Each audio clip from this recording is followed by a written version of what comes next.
Hey guys, it's ChaosFX back once again today with Terraria for my special 225 subscriber video, just like I planned it. Alright, so here is Terraria. Got my little character here, little sun with sunglasses on it. And I'm going to show you this little single player map that I made where I just kind of let myself go nuts. So here we're going to come to the bridge, my sentinel bridge here.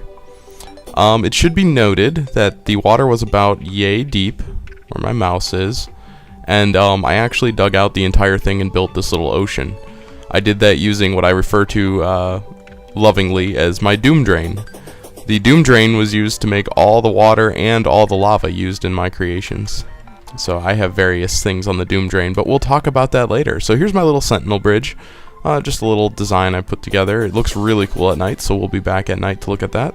And now, home sweet home. It's the best way to keep zombies out. Well, they don't have rocket boots, so they have a really hard time getting into my house. So I'm gonna go down here and just hang out for a second. So that let's do about here. Let's give you a good look at the upper half of my house. So it's made completely out of gold brick because I did clear out the entire dungeon. All that's left in there now is skeletons. I stole every single blue flame and all the books and everything else.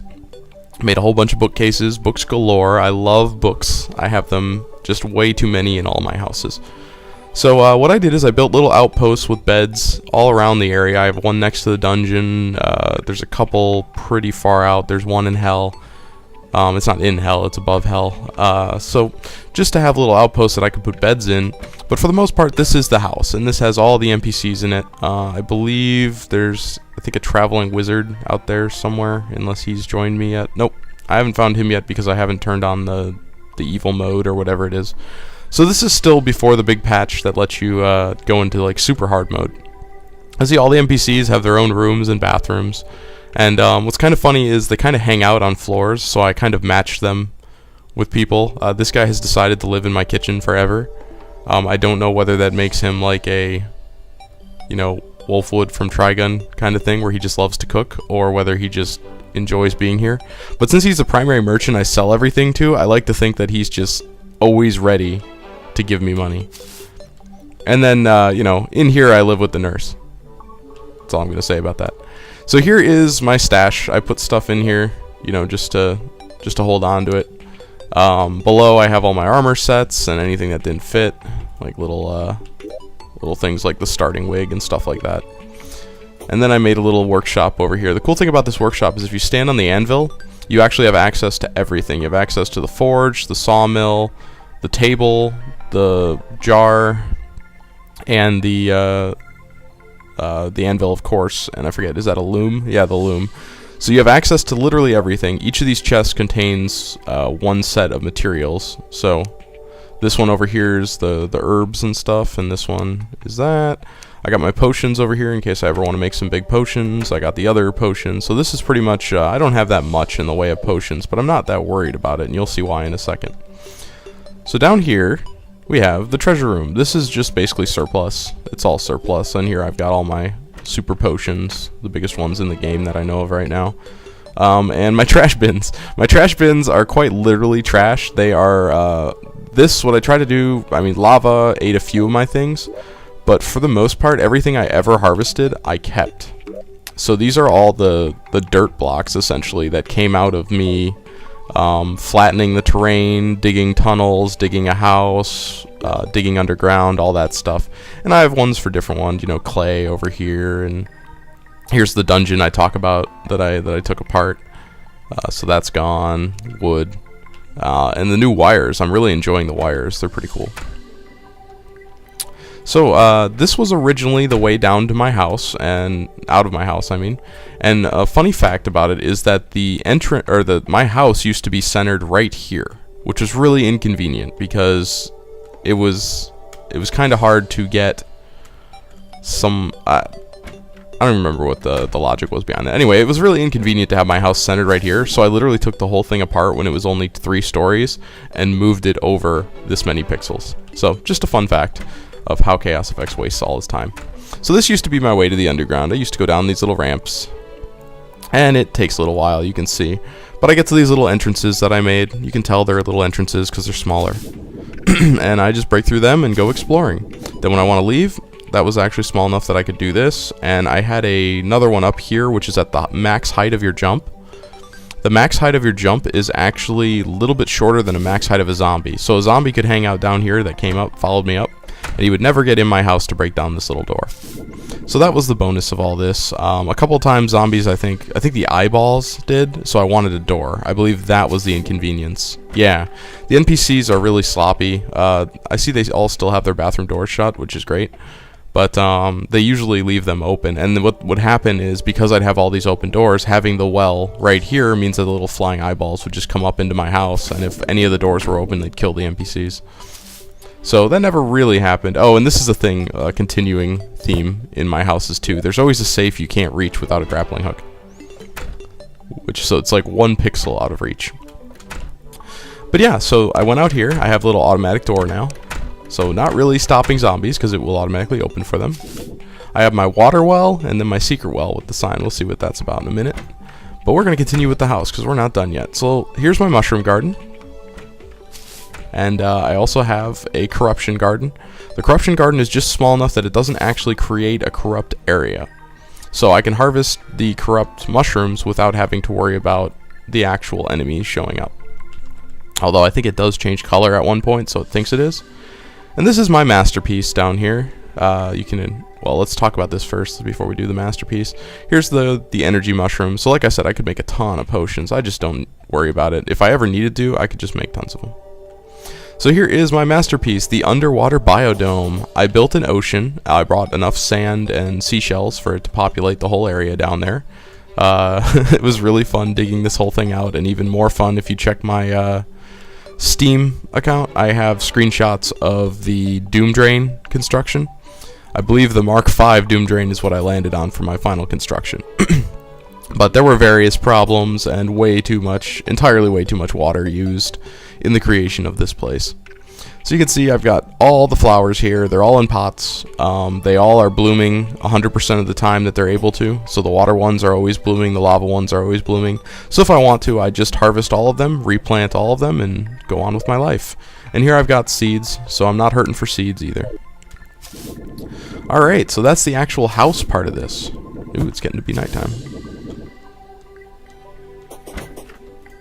So before I go underground, let's take a look at some really cool stuff over here. I like the way the house looks at night. It's completely lit up. It's like a beacon here, especially those torches on top. But the Sentinel Bridge looks really cool at night. So while it's dark out here, we'll go out to the Sentinel Bridge. So that's what I was going for, and that's what it looked like. So Sentinel Bridge, good job. My masterpiece is the volcano, so we'll come back to that. My true masterpiece. The last thing that I built when I finally called this map complete. It's the last big project I had in my mind. So we go down here. It says danger, heaven above, hell below. This is my portal to hell. So it literally is a drop that goes all the way down to hell. This is a huge map. I know I decided for single player to do a huge one, probably silly, but that's what I did.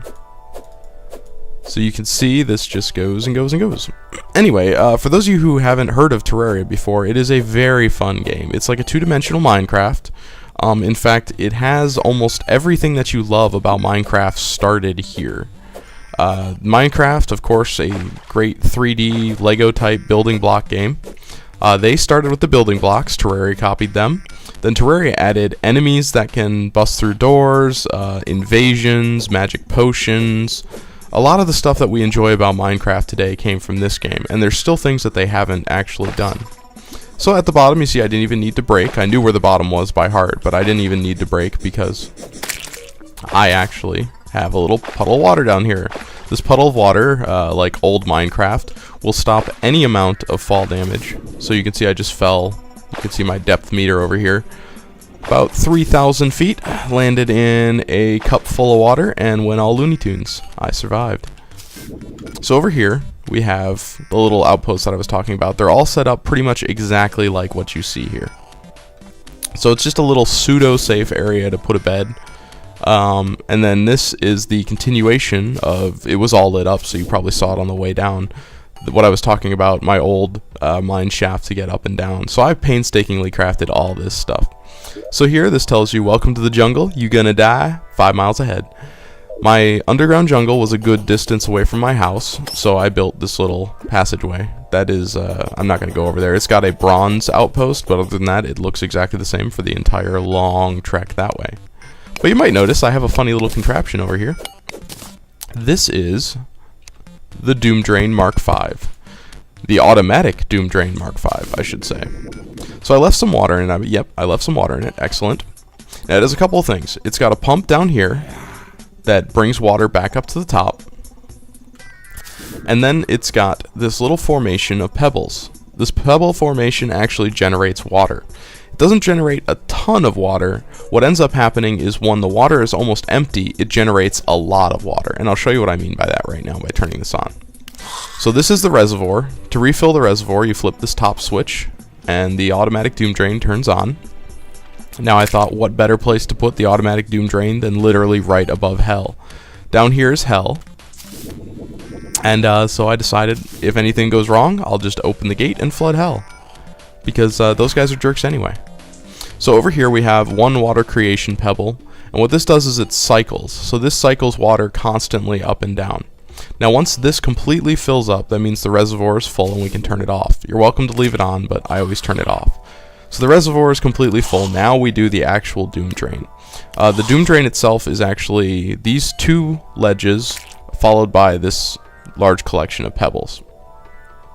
So this reservoir was actually a later idea that I created in order to very easily make the Doom Drain. Now you can see there's ways to get in everywhere. It's good to note up here that this very last piece is what makes sure it never floods itself, because it can't go beyond this area, because that's the highest level of water. So the highest level of water will determine the highest level it goes everywhere that it's connected. So it will actually, I think actually it stops down here. So don't forget to put a plug on your Doom Drain, or else you will flood your entire world if you leave it out alone. I left it running one time. It was pretty funny. So yeah, now you can see the just enough pebbles, just far enough apart. It took me a really long time to come up with this configuration, but again, go to my Steam and you can see. Ow. Stop it. On Steam, you can see the evolution of the Doom Drain. So you see this goes and goes and goes, and the real trick, I'm not turning on the top pump, which you would expect me to do, because it actually doesn't generate a lot of water when you do that.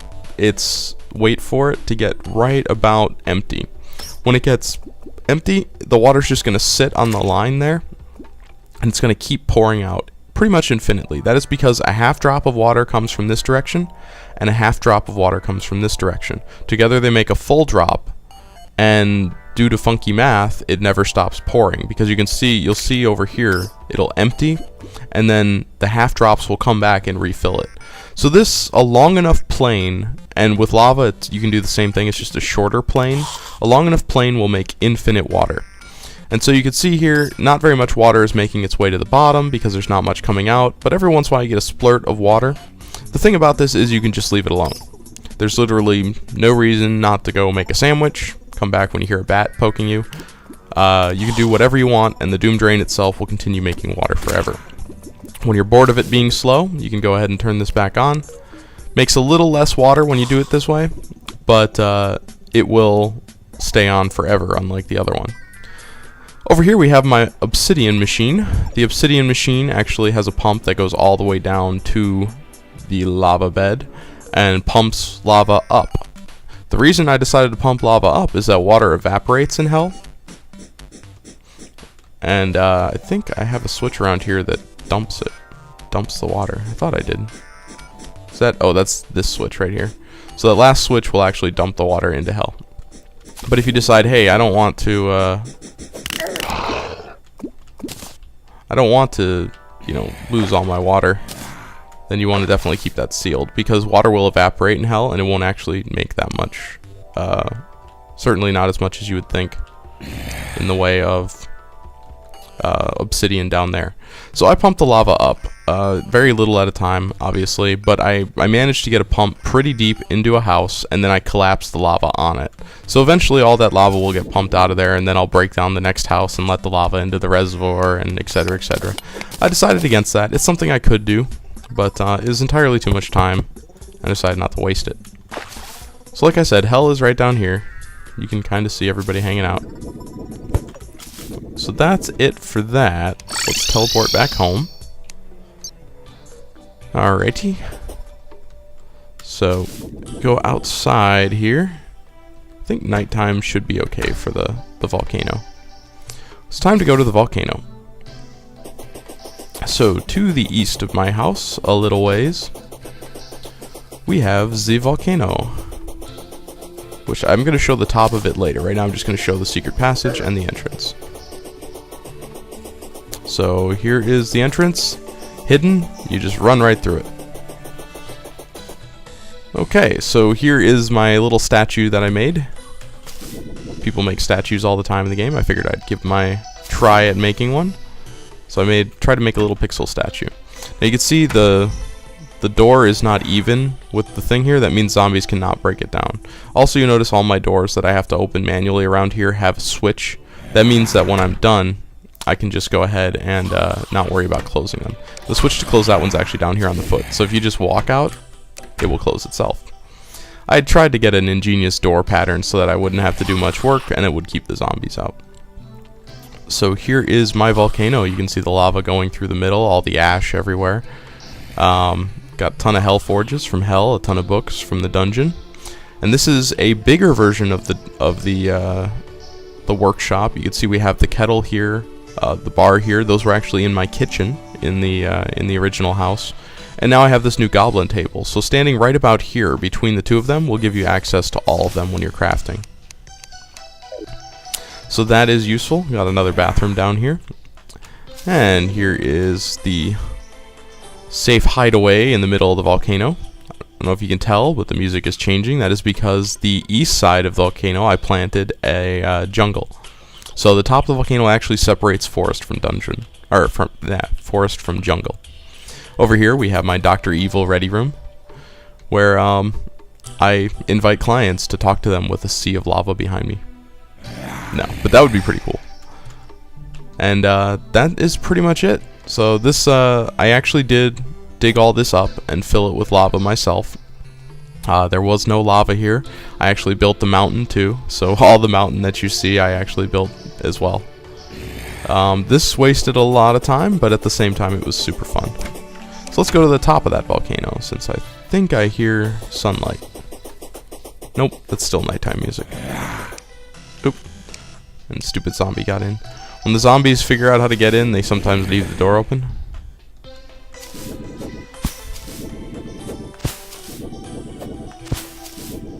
So here is the top of the volcano. You see I have my little obligatory rope bridge. If you're going to have a volcano with a lot of dangerous lava over it, you could use concrete structure. You could go around the lava. You could use some kind of cannon construction so that you do not need to even touch the lava. Maybe you just fly over it, but nope, that is all against code. The code says that you need to build a rickety rope bridge, and so my house is of course within code always, because you know, you want to obey the rules. So here is my jungle. This is actually extended from, like I said, my underground jungle's a pretty good distance away. And I just got jungle grass seeds somehow. Whatever. So that's actually pretty rare. Anyways, you can see the ash comes out of the top of the volcano. I'll let the sun come up here so it gets a little brighter. But that is it. That is my Terraria. I would love to see what you guys did with yours. Hope you guys enjoy this game if you've never played it before. I know you enjoyed it if you tried it. And just a little thank you video. So get back to the reason for this video. Thank you guys for subscribing. I'm probably going to do another one soon about Minecraft, just because we also have a little goofy Minecraft one. It's not nearly as big as this one. We just built a little mushroom house and an underground workshop. So that is basically all that we did. me and my friend Drago. So you get to see him again, anyone who watched the Cybermancy videos. So, back home here, and I'll go ahead and end this video. Once again, thank you guys for subscribing. It lets me know that you like what I'm doing, and I will do more of it. I am done with Anno. Thank you for all the kind words on my Anno videos. I will not be going back to it anytime soon, and I do not have the deep ocean. Just didn't have the kind of content I was looking for in an Anno game, and the combat was really starting to drag on me about Anno in general.